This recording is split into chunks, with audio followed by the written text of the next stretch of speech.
The Life and Writings of Thoth, Hermes, Trismegistus. Thunder rolled, lightning flashed. The veil of the temple was rent from top to bottom. The venerable initiator, in his robes of blue and gold, slowly raised his jeweled wand and pointed with it into the darkness revealed by the tearing of the silken curtain. Behold the light of Egypt!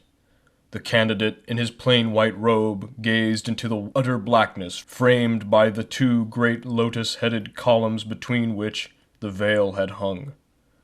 As he watched, a luminous haze distributed itself throughout the atmosphere until the air was a mass of shining particles. The face of the neophyte was illumined by the soft glow as he scanned the shimmering cloud for some tangible object. The initiator spoke again. "This light which ye behold is the secret luminance of the mysteries. Whence it comes none knoweth, save the master of the light. Behold him!" Suddenly, through the gleaming mist, a figure appeared, surrounded by a flickering greenish sheen. The initiator lowered his wand and, bowing his head, placed one hand edgewise against his breast in humble salutation. The neophyte stepped back in awe, partly blinded by the glory of the revealed figure. Gaining courage, the youth gazed again at the Divine One. The form before him was considerably larger than that of a mortal man. The body seemed partly transparent so that the heart and brain could be seen, pulsating and radiant. As the candidate watched, the heart changed into an ibis, and the brain into a flashing emerald. In its hand, this mysterious being bore a winged rod entwined with serpents. The aged initiator, raising his wand, cried out in a loud voice, "All hail thee, Thoth Hermes, thrice greatest! All hail thee, Prince of Men! All hail thee, who standeth upon the head of Typhon!" At the same instant, a lurid, writhing dragon appeared, a hideous monster, part serpent, part crocodile, and part hog. From its mouth and nostrils poured sheets of flame, and horrible sounds echoed through the vaulted chambers. Suddenly Hermes struck the advancing reptile with the serpent-wound staff, and with snarling cry the dragon fell over upon its side, while the flames about it slowly died away. Hermes placed his foot upon the skull of the vanquished Typhon. The next instant, with a blaze of unbearable glory that sent the neophyte staggering backward against a pillar, the immortal Hermes, followed by streamers of greenish mist, passed through the chamber and faded into nothingness. Suppositions concerning the identity of Hermes. Iamblichus averred that Hermes was the author of 20,000 books. Manetho increased the number to more than 36,000, see James Gardner. Figures which make it evident that a solitary individual, even though he be overshadowed by divine prerogative, could scarcely have accomplished such a monumental labor. Among the arts and sciences which it is affirmed Hermes revealed to mankind were medicine, chemistry, law, art, astrology, music, rhetoric, magic, philosophy, geography, mathematics, especially geometry, anatomy, and oratory.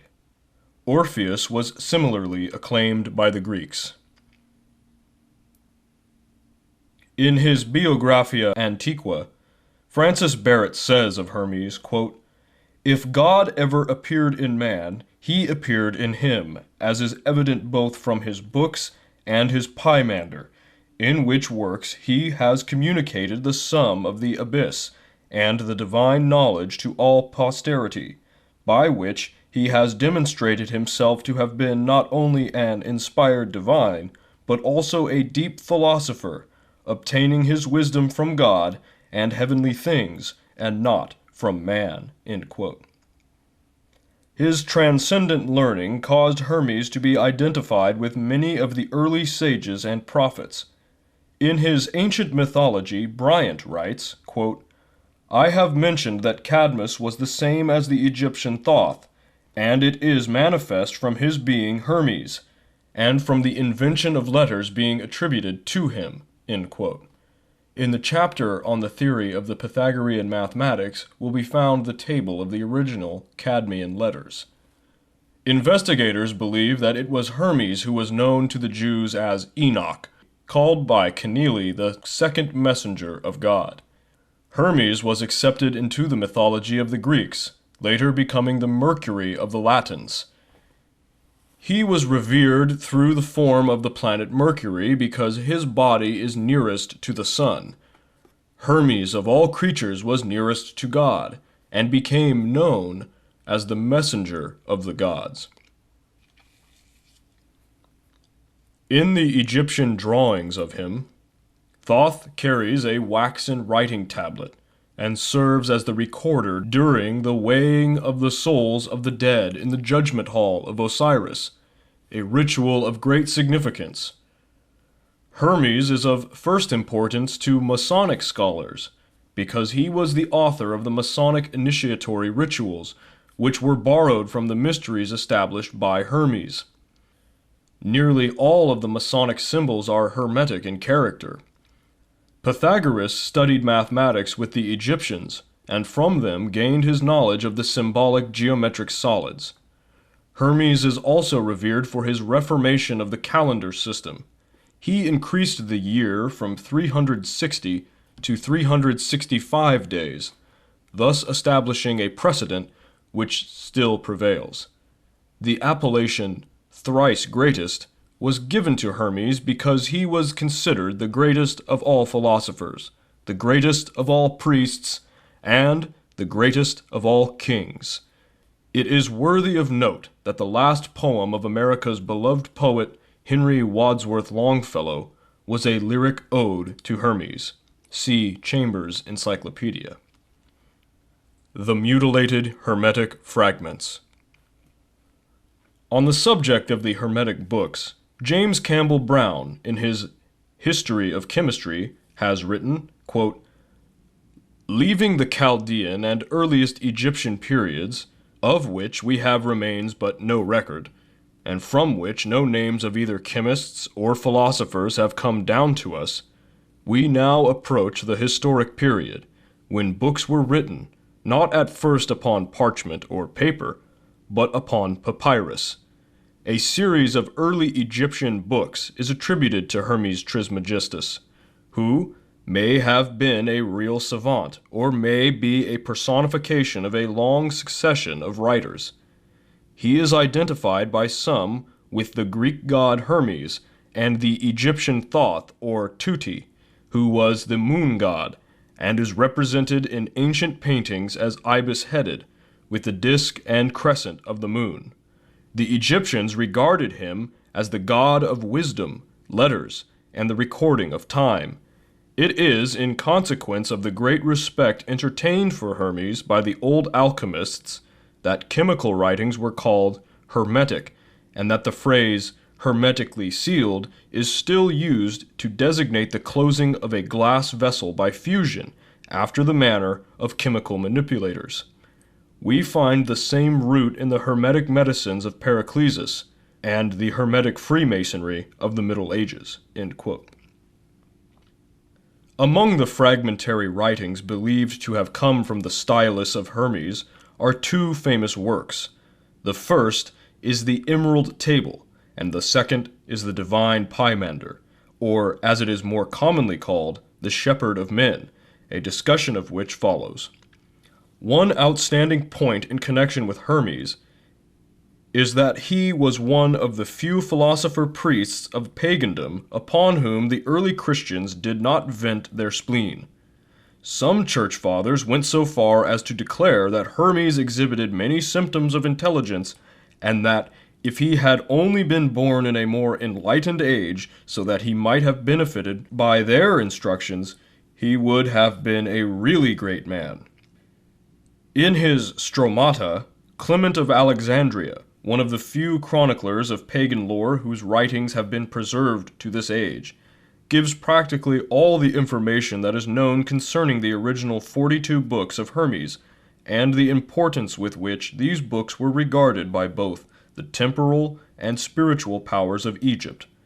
Clement describes one of their ceremonial processions as follows, quote, "For the Egyptians pursue a philosophy of their own. This is principally shown by their sacred ceremonial. For first advances the singer, bearing some one of the symbols of music.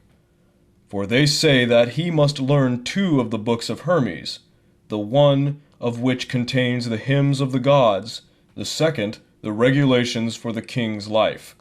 And after the singer advances the astrologer, with a horologe in his hand, and a palm, the symbols of astrology. He must have the astrological books of Hermes, which are 4 in number, always in his mouth. Of these, one is about the order of the fixed stars that are visible, and another about the conjunctions and luminous appearances of the sun and moon, and the rest respecting their risings. Next in order advances the sacred scribe, with wings on his head, and in his hand a book and rule, in which were writing ink and the reed, with which they write. And he must be acquainted with what are called hieroglyphics, and know about cosmography and geography, the positions of the sun and moon, and about the 5 planets. Also the description of Egypt, and the chart of the Nile, and the description of the equipment of the priests, and of the place consecrated to them, and about the measures and the things in use in the sacred rites. Then the stole-keeper follows those previously mentioned, with the cubit of justice and the cup for libations. He is acquainted with all points called pedeutic, relating to training, and mashophaltic, sacrificial. There are also 10 books which relate to the honor paid by them to their gods, and containing the Egyptian worship, as that relating to sacrifices, first fruits, hymns, prayers, processions, festivals, and the like. And behind all walks the prophet, with the water vase carried openly in his arms, who is followed by those who carry the issue of loaves. He, as being the governor of the temple, learns the 10 books called hieratic, and they contain all about the laws and the gods and the whole of the training of the priests. For the prophet is, among the Egyptians, also over the distribution of the revenues. There are then 42 books of Hermes indispensably necessary, of which the 36 containing the whole philosophy of the Egyptians are learned by the forementioned personages, and the other 6, which are medical, by the pastophori, image-bearers, treating of the structure of the body, and of diseases, and instruments, and medicines, and about the eyes, and the last about women." End quote. One of the greatest tragedies of the philosophic world was the loss of nearly all of the 42 books of Hermes mentioned in the foregoing. These books disappeared during the burning of Alexandria, for the Romans, and later the Christians, realized that until these books were eliminated, they could never bring the Egyptians into subjugation. The volumes which escaped the fire were buried in the desert, and their location is now known to only a few initiates of the secret schools. The Book of Thoth. While Hermes still walked the earth with men, he entrusted to his chosen successors the sacred Book of Thoth. This work contained the secret processes by which the regeneration of humanity was to be accomplished, and also served as the key to his other writings. Nothing definite is known concerning the contents of the Book of Thoth, other than that its pages were covered with strange hieroglyphic figures and symbols, which gave to those acquainted with their use unlimited power over the spirits of the air and the subterranean divinities. When certain areas of the brain are stimulated by the secret processes of the mysteries, the consciousness of man is extended, and he is permitted to behold the immortals and enter into the presence of the superior gods. The Book of Thoth described the method whereby this stimulation was accomplished. In truth, therefore, it was the key to immortality. According to legend, the Book of Thoth was kept in a golden box in the inner sanctuary of the temple. There was but one key, and this was in the possession of the Master of the Mysteries, the highest initiate of the Hermetic Arcanum. He alone knew what was written in the secret book. The Book of Thoth was lost to the ancient world with the decay of the mysteries, but its faithful initiates carried it sealed in the sacred casket into another land. The book is still in existence and continues to lead the disciples of this age into the presence of the immortals. No other information can be given to the world concerning it now, but the apostolic succession from the first Hierophant initiated by Hermes himself remains unbroken to this day, and those who are peculiarly fitted to serve the immortals may discover this priceless document if they will search sincerely and tirelessly for it. It has been asserted that the Book of Thoth is, in reality, the mysterious tarot of the Bohemians, a strange emblematic book of 78 leaves which has been in possession of the gypsies since the time when they were driven from their ancient temple, the Serapeum. According to the secret histories, the gypsies were originally Egyptian priests. There are now in the world several secret schools privileged to initiate candidates into the mysteries, but in nearly every instance they lighted their altar fires from the flaming torch of Hermes, in his Book of Thoth, revealed to all mankind the one way, and for ages the wise of every nation and every faith have reached immortality by the way established by Hermes in the midst of the darkness for the redemption of humankind.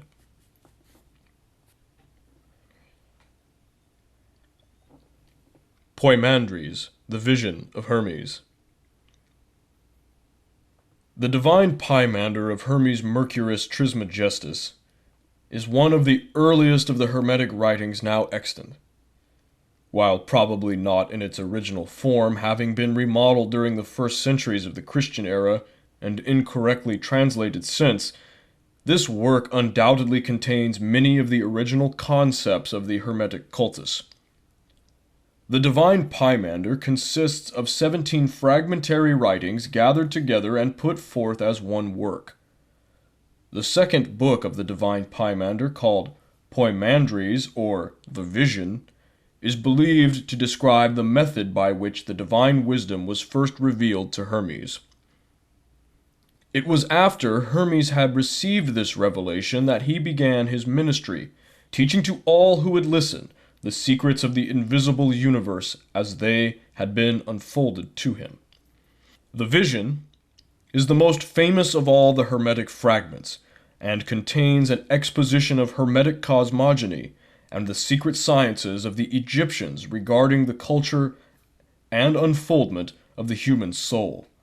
For some time it was erroneously called the Genesis of Enoch, but that mistake has now been rectified. At hand, while preparing the following interpretation of the symbolic philosophy concealed within the Vision of Hermes, the present author has had these reference works: The Divine Poimander of Hermes Mercurius Trismegistus, London, 1650, translated out of the Arabic and Greek by Dr. Everard. Hermetica, Oxford, 1924, edited by Walter Scott. Hermes, The Mysteries of Egypt, Philadelphia, 1925, by Edward Schur, and The Thrice Greatest Hermes, London, 1906, by G.R.S. Mead. To the material contained in the above volumes, he has added commentaries based upon the esoteric philosophy of the ancient Egyptians, together with the amplifications derived partly from other Hermetic fragments and partly from the secret arcanum of Hermetic sciences. For the sake of clarity, the narrative form has been chosen in preference to the original dialogic style, and obsolete words have given place to those in current use. Hermes, while wandering in a rocky and desolate place, gave himself over to meditation and prayer. Following the secret instructions of the temple, he gradually freed his higher consciousness from the bondage of his bodily senses, and, thus released, his divine nature revealed to him the mysteries of the transcendental spheres. He beheld a figure, terrible and awe-inspiring. It was the great dragon, with wings stretching across the sky and light streaming in all directions from its body. The mysteries taught that the universal life was personified as a dragon. The great dragon called Hermes by name, and asked him why he thus meditated upon the world mystery. Terrified by the spectacle, Hermes prostrated himself before the dragon, beseeching it to reveal its identity. The great creature answered that it was Poimandres, the mind of the universe, the creative intelligence, and the absolute emperor of all. Shur identifies Poimandres as the god Osiris. Hermes then besought Poimandres to disclose the nature of the universe and the constitution of the gods. The dragon acquiesced, bidding Trismegistus hold its image in his mind. Immediately the form of Poimandres changed. Where it had stood there was a glorious and pulsating radiance. The light was the spiritual nature of the great dragon itself. Hermes was raised into the midst of this divine effulgence, and the universe of material things faded from his consciousness. Presently, a great darkness descended and, expanding, swallowed up the light. Everything was troubled. About Hermes swirled a mysterious watery substance which gave forth a smoke-like vapor. The air was filled with inarticulate moanings and sighings, which seemed to come from the light swallowed up in the darkness. His mind told Hermes that the light was the form of the spiritual universe, and that the swirling darkness which had engulfed it represented material substance. Then out of the imprisoned light a mysterious and holy word came forth and took its stand upon the smoking waters. This word, the voice of the light, rose out of the darkness as a great pillar, and the fire and the air followed after it. But the earth and the water remained unmoved below. Thus the waters of light were divided from the waters of darkness, and from the waters of light were formed the worlds above, and from the waters of darkness were formed the worlds below. The earth and the water next mingled, becoming inseparable, and the spiritual world, which is called reason, moved upon their surface, causing endless turmoil. Then again was heard the voice of Poimandres, but his form was not revealed. I, thy God, am the light, and the mind, which were before substance, was divided from spirit, and darkness from light. And the Word which appeared as a pillar of flame out of the darkness is the Son of God, born of the mystery of the mind. The name of that Word is Reason. Reason is the offspring of thought, and reason shall divide the light from the darkness, and establish truth in the midst of the waters. Understand, O Hermes, and meditate deeply upon the mystery. That which in you sees and hears is not of the earth, but is the Word of God incarnate. So it is said that divine light dwells in the midst of mortal darkness, and ignorance cannot divide them. The union of the Word and the mind produces that mystery which is called life. As the darkness without you is divided against itself, so the darkness within you is likewise divided. The light and the fire which rise are the divine man, ascending in the path of the Word, and that which fails to ascend is the mortal man, which may not partake of immortality. Learn deeply of the mind and its mystery, for therein lies the secret of immortality. The dragon again revealed its form to Hermes, and for a long time the two looked steadfastly one upon the other, eye to eye, so that Hermes trembled before the gaze of Poimandres. At the word of the dragon, the heavens opened and the innumerable light powers were revealed, soaring through cosmos on pinions of streaming fire. Hermes beheld the spirits of the stars, the celestials controlling the universe, and all those powers which shine with the radiance of the one, fire. the glory of the sovereign mind. Hermes realized that the sight which he beheld was revealed to him only because Poimandres had spoken a word. The word was reason, and by the reason of the word, invisible things were made manifest. Divine Mind, the dragon, continued its discourse. Before the visible universe was formed, its mold was cast. This mold was called the archetype, and this archetype was in the Supreme Mind long before the process of creation began. Beholding the archetypes, the Supreme Mind became enamored with its own thought, so taking the Word as a mighty hammer, it gouged out caverns in primordial space and cast the form of the spheres into the archetypal mold, at the same time sowing in the newly fashioned bodies the seeds of living things. The darkness below, receiving the hammer of the Word, was fashioned into an orderly universe. The elements separated into strata, and each brought forth living creatures. The Supreme Being, the Mind, male and female, brought forth the Word, and the Word, suspended between light and darkness, was delivered of another mind, called the Workman, the Master Builder, or the Maker of Things. In this manner it was accomplished, O Hermes. The Word, moving like a breath through space, called forth the fire by the friction of its motion. Therefore the fire is called the Sun of Striving. The Workman passed as a whirlwind through the universe, causing the substances to vibrate and glow with its friction. The Sun of Striving thus formed 7 governors, the spirits of the planets, whose orbits bounded the world, and the 7 governors control the world by the mysterious power called destiny, given them by the fiery Workman. When the second mind, the Workman, had organized chaos, the Word of God rose straightway out of its prison of substance, leaving the elements without reason, and joined itself to the nature of the fiery Workman. Then the second mind, together with the risen Word, established itself in the midst of the universe, and whirled the wheels of the celestial powers.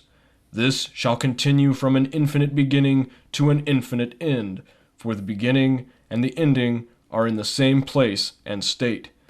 Then the downward turned and unreasoning elements brought forth creatures without reason. Substance could not bestow reason, for reason had ascended out of it. The air produced flying things, and the waters such as swim. The earth conceived strange 4-footed and creeping beasts, dragons, composite demons, and grotesque monsters.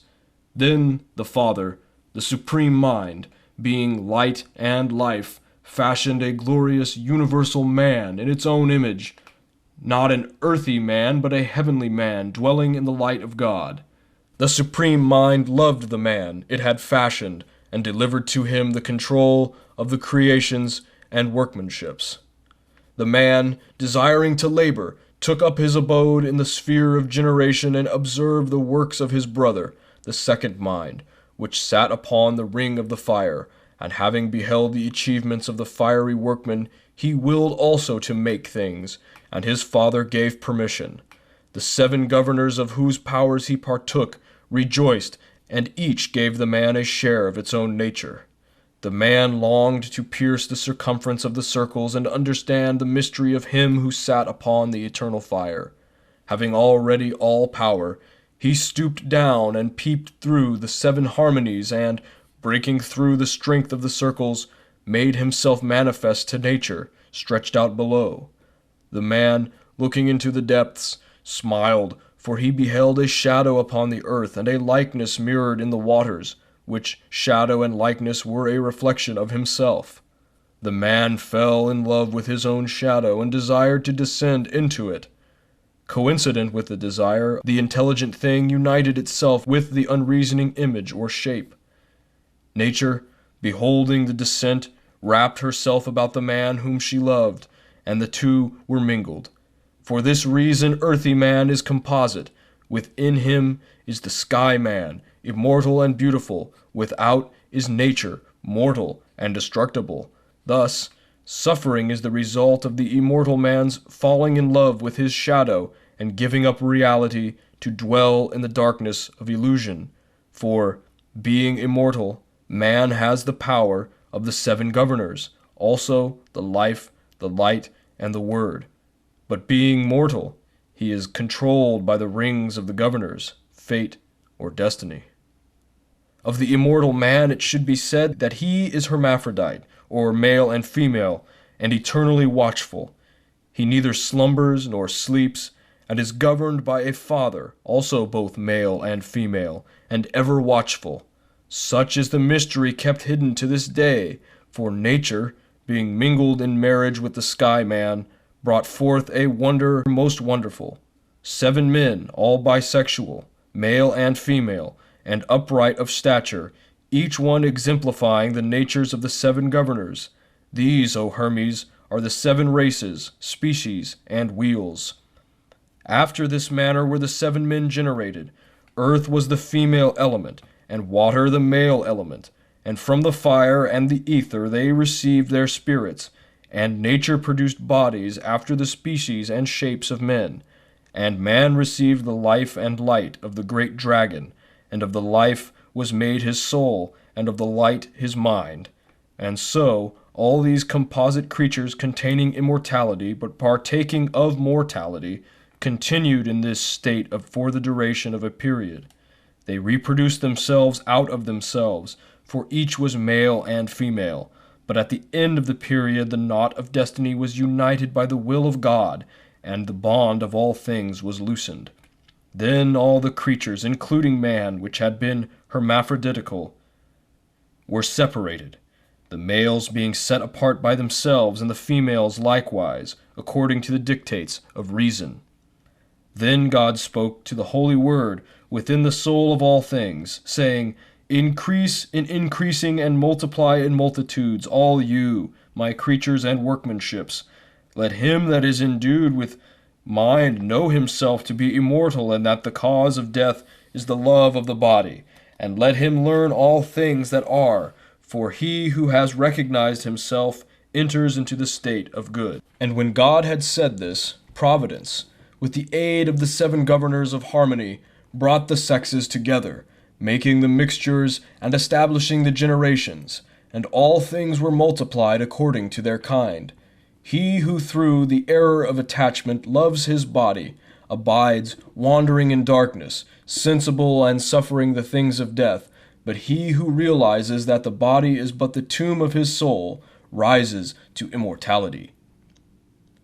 Then Hermes desired to know why men should be deprived of immortality for the sin of ignorance alone. The great dragon answered, To the ignorant, the body is supreme, and they are incapable of realizing the immortality that is within them. Knowing only the body which is subject to death, they believe in death because they worship that substance which is the cause and reality of death. Then Hermes asked how the righteous and wise pass to God, to which Poimandres replied, That which the word of God said, say I, because the Father of all things consists of life and light, whereof man is made. If therefore a man shall learn and understand the nature of life and light, then he shall pass into the eternity of life and light. Hermes next inquired about the road by which the wise attained to life eternal, and Poimandres continued, Let the man endued with a mind mark, consider, and learn of himself, and with the power of his mind divide himself from his not-self, and become a servant of reality. Hermes asked if all men did not have minds, and the great dragon replied, Take heed what you say, for I am the mind, the eternal teacher. I am the Father of the Word, the Redeemer of all men, and in the nature of the wise the Word takes flesh. By means of the Word, the world is saved. I, Thoth, the Father of the Word, the mind, come only unto men that are holy and good, pure and merciful, and that live piously and religiously, and my presence is an inspiration and help to them. For when I come, they immediately know all things and adore the universal Father. Before such wise and philosophic ones die, they learn to renounce their senses, knowing that these are the enemies of their immortal souls. I will not permit the evil senses to control the bodies of those who love me, nor will I allow evil emotions and evil thoughts to enter them. I become as a porter or doorkeeper and shut out evil, protecting the wise from their own lower nature. But to the wicked, the envious, and the covetous I come not, for such cannot understand the mysteries of mind. Therefore I am unwelcome. I leave them to the avenging demon that they are making in their own souls, for evil each day increases itself and torments man more sharply, and each evil deed adds to the evil deeds that are gone before, until finally evil destroys itself. The punishment of desire is the agony of unfulfillment. Hermes bowed his head in thankfulness to the great dragon who had taught him so much, and begged to hear more concerning the ultimate of the human soul. So Poimandres resumed. At death, the material body of man is returned to the elements from which it came, and the invisible divine man ascends to the source from whence he came, namely the eighth sphere. The evil passes to the dwelling place of the demon, and the senses, feelings, desires, and body passions return to their source, namely the seven governors, whose natures in the lower man destroy, but in the invisible spiritual man give life. After the lower nature has returned to the brutishness, the higher struggles again to regain its spiritual estate. It ascends the seven rings upon which sit the seven governors, and return to each their lower powers in this manner. Upon the first ring sits the moon, and to it is returned the ability to increase and diminish. Upon the second ring sits Mercury, and to it are returned machinations, deceit, and craftiness. Upon the third ring sits Venus, and to it are returned the lusts and passions. Upon the fourth ring sits the Sun, and to this lord are returned ambitions. Upon the fifth ring sits Mars, and to it are returned rashness and profane boldness. Upon the sixth ring sits Jupiter, and to it are returned the sense of accumulation and riches. And upon the seventh ring sits Saturn, at the gate of chaos, and to it are returned falsehood and evil plotting. Then, being naked of all the accumulations of the seven rings, the soul comes to the eighth sphere, namely the ring of the fixed stars. Here, freed of all illusion, it dwells in the light and sings praises to the Father in a voice which only the pure of spirit may understand. Behold, O Hermes, there is a great mystery in the eighth sphere, for the Milky Way is the seed ground of souls, and from it they drop into the rings, and to the Milky Way they return again from the wheels of Saturn. But some cannot climb the seven-runged ladder of the rings, so they wander in darkness below and are swept into eternity with the illusion of sense and earthiness. The path to immortality is hard, and only a few find it. The rest await the great day when the wheels of the universe shall be stopped, and the immortal sparks shall escape from the sheaths of substance. Woe unto those who wait, for they must return again, unconscious and unknowing, to the seed ground of stars, and await a new beginning. Those who are saved by the light of the mystery which I have revealed unto you, O Hermes, and which I now bid you to establish among men, shall return again to the Father who dwelleth in the white light, and shall deliver themselves up to the light, and shall be absorbed into the light, and in the light they shall become powers in God. This is the way of good, and is revealed only to them that have wisdom. Blessed art thou, O Son of Light, to whom of all men I, Poimandres, the light of the world, have revealed myself. I order you to go forth, to become as a guide to those who wander in darkness, that all men within whom dwells the spirit of my mind, the universal mind, may be saved by my mind in you, which shall call forth my mind in them. Establish my mysteries, and they shall not fail from the earth, for I am the mind of the mysteries, and until mind fails, which is never, my mysteries cannot fail. With these parting words, Poimandres, radiant with celestial light, vanished, mingling with the powers of the heavens.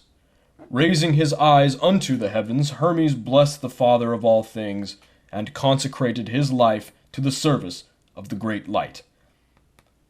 Thus preached Hermes: O people of the earth, men born and made of the elements, but with the spirit of the divine man within you, rise from your sleep of ignorance, be sober and thoughtful, realize that your home is not in the earth, but in the light. Why have you delivered yourselves over unto death, having power to partake of immortality? Repent and change your minds. Depart from the dark light, and forsake corruption forever. Prepare yourselves to climb through the 7 rings, and to blend your souls with the eternal light. Some who heard mocked and scoffed and went their way, delivering themselves to the second death from which there is no salvation. But others, casting themselves before the feet of Hermes, besought him to teach them the way of life. He lifted them gently, receiving no approbation for himself, and staff in hand went forth teaching and guiding mankind, and showing them how they might be saved. In the worlds of men, Hermes sowed the seeds of wisdom, and nourished the seeds with the immortal waters. And at last came the evening of his life, and as the brightness of the light of earth was beginning to go down, Hermes commanded his disciples to preserve his doctrines inviolate throughout all ages. The vision of Poimandres he committed to writing, that all men desiring immortality might therein find the way. In concluding his exposition of the vision, Hermes wrote, quote, "The sleep of the body is the sober watchfulness of the mind, and the shutting of my eyes reveals the true light. My silence is filled with building life and hope, and is full of good. My words are the blossoms of fruit of the tree of my soul, for this is the faithful account of what I received from my true mind, that is Poimandres, the great dragon, the Lord of the Word, through whom I became inspired by God with the truth. Since that day my mind has been ever with me, and in my own soul it hath given birth to the Word. The Word is reason, and reason hath redeemed me, for which cause, with all my soul and all my strength, I give praise and blessing unto God the Father, the life and the light, and the eternal good. Holy is God, the Father of all things, the one who is before the first beginning. Holy is God, whose will is performed and accomplished by his own powers, which he hath given birth to out of himself. Holy is God, who has determined that he shall be known, and who is known by his own, to whom he reveals himself. Holy art thou, who by thy word, reason, hast established all things. Holy art thou, of whom all nature is the image. Holy art thou, whom the inferior nature has not formed. Holy art thou, who art stronger than all powers. Holy art thou, who art greater than all excellency. Holy art thou, who art better than all praise. Accept these reasonable sacrifices from a pure soul and a heart stretched out unto thee. O thou unspeakable, unutterable, to be praised with silence, I beseech thee to look mercifully upon me, that I may not err from the knowledge of thee, and that I may enlighten those that are in ignorance, my brothers and thy sons. Therefore I believe thee, and bear witness unto thee, and depart in peace and in trustfulness into thy light and life. Blessed art thou, O Father, the man thou hast fashioned would be sanctified with thee, as thou hast given him power to sanctify others with thy word and thy truth." End quote. The vision of Hermes, like nearly all of the Hermetic writings, is an allegorical exposition of great philosophic and mystic truths, and its hidden meaning may be comprehended only by those who have been raised into the presence of the true mind.